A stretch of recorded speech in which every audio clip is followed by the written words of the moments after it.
On Luskin, tech has been pretty hot. I just want to ask you on this. Does this wreck the bull market story at all? Does this dent that story? I don't think so. I mean, a year ago, Chambers was wildly enthusiastic, and we've had a year of very tepid growth. So maybe now that he's getting tepid, we'll have a year of wild growth. I don't know. It's got to be Cisco specific. I don't see what he's seeing. You're still playing it from the optimistic side. I read one of your reports. You're looking for a very big gain over the next 12 months, are you not? I am. I think that it's really pretty easy to think that stocks could be about 25% to 30% higher than they are today. And I don't think that requires any particularly bizarre, heroic assumptions. We're only 10 or 12% below all-time high forward earnings. We'll get back up there just by the natural drift of upgrades that'll happen over the next year. If we can just get back to the same multiple that we had a couple years ago, which is also the same multiple that we just had last February and March, that's not such a big deal.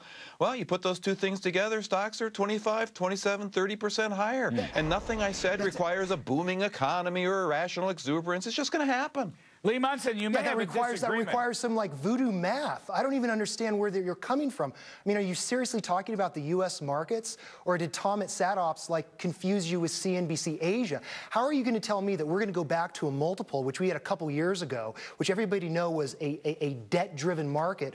When we have unemployment near 10%, QE2 is not going to help. Sir, we had that same multiple. We also had that same multiple a year ago, so we can do it in this new environment. We just did it.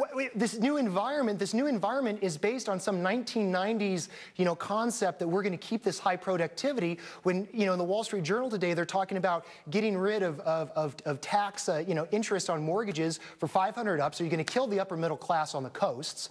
And you really think that the corporations are going to be impressed with a 26%, corporate tax rate? I mean, nobody's going to leave. Intel's not going to leave Ireland just because the corporate tax rate goes down a few percentage points. Of course, I think your whole idea that we're going to may be leaving Ireland, but we're going to get to that. I'm worried that Ireland is leaving Ireland, but I'm going to get to that later in the program. Barry Ritholtz, on this issue, I want you to weigh in with your market outlook.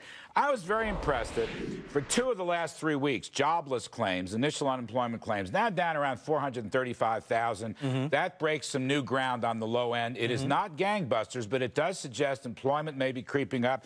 We did see better jobs numbers for October. We've seen better ISM's numbers. We've seen better car sale numbers. Is the economy getting stronger just as the Fed will launch its QE2 bond purchases on Friday? You can add to it slight increase in wages, slight increase in hours worked. Look, this is not by any means a blockbuster economy. We're getting a little better slowly, but it's marginal. This is a 1.5, maybe, if we're lucky, 2% GDP. Not 3% in the fourth quarter with some of these new data points. Maybe if imports drop off more than and the weak dollar is helping us export more stuff, maybe we're going to see a little of that. But and a 30% profits rise. Well, that is as Don, I'm going to say something I never said before. Don and I are in completely agreement of this. We've had what, Don, and you could verify this, 5, 6, 7 quarters of improving earnings. We're at $90, $92 on the S&P for next year. I think the peak was 103, 105. We're really not that far away. The problem that's overlaying this, right? We're not that far from it. The problem is the multiple contraction, and whereas we're fairly valued, I mean, we're not dirt cheap, we're not terribly expensive, but the PE ratio continues to contract. It makes it hard to get a good multiple.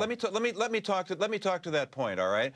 Because back when forward earnings were at 103 in October 2007, the forward multiple was only 15. Today it's 13, and it was about 15 just a year ago in our sadder but wiser world. So it's just not out of the question to think that we can get back to 15. Nobody's saying that we have to get back to 22 or 25 like NASDAQ 5,000. 15 is not a crazy multiple. It should be pretty darn easy. All right, hang on, Luskin. I know you've fallen in love with the Fed. You're swooning with the Fed, even though the dollar depreciation potential is enormous and the future inflation potential is enormous and gold is enormous and commodities are enormous. But you see an enormous stock market rally, don't you?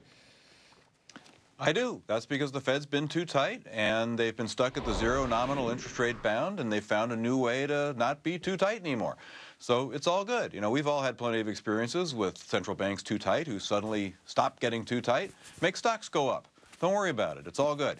And what if the dollar continues to fall, Don? And what if the liquidity goes overseas? And what if we have some kind of quasi-currency or trade war? I mean, virtually the whole G20 is against us. What do they know that you might not know? I know, look, what is this, the Kerry campaign? Do we have to subject our monetary policy to a global test? Look, our Fed's too tight. They're getting easier. Say thank you, Ben. Thank you, Ben. Lee